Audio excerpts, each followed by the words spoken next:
Hi, my name is Andrea Lensing, and I'm reporting for the Springfield Report. This past week, Missouri State University hosted their annual Public Affairs Conference.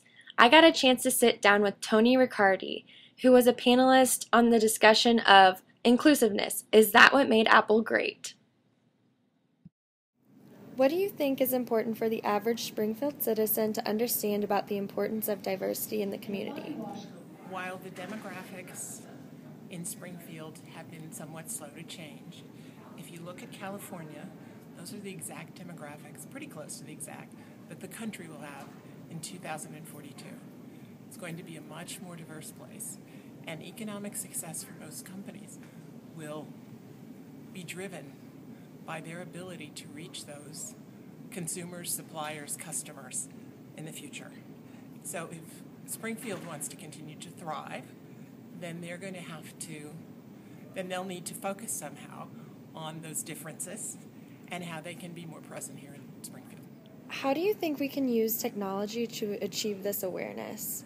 Okay, well, you can use technology to improve your awareness. One great place is to go on Harvard implicit bias, Google that. And there's a great test for you to look at your own biases, and I think you'll be surprised at what you find there. So I think you should start with yourself, understand your thoughts and biases. The internet, you can find plenty of TED Talks, you can find plenty of YouTube videos on the impact of diversity and inclusion in organizations and individuals, and I think that's a great place to start.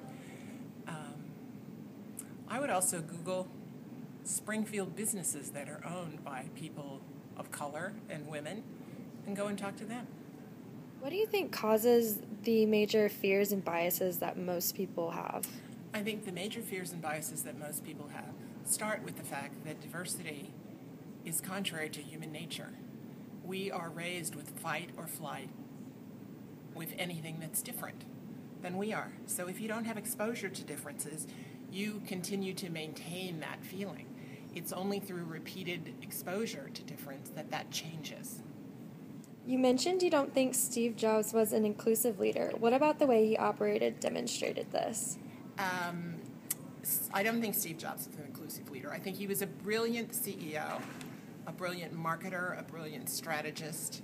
But to me, inclusive leadership is creating a culture where all people of difference can thrive and feel included. If you read about his management style, he frequently would scream at people in the elevators, he would bully them, he would pick favorites and put them on a pedestal, and then if you weren't, he might call you out in a meeting and make you weep. Look at his leadership team. It was all white men, not even a woman. So for me, he doesn't match what I would call an inclusive leader. However, he was brilliant. He had a product that was like a rocket and people wanted to get on it and be part of it. So the company thrived, and I take nothing away from his brilliance and his success. But inclusive leader, no. And this has been Andrea Lensing reporting for the Springfield Report.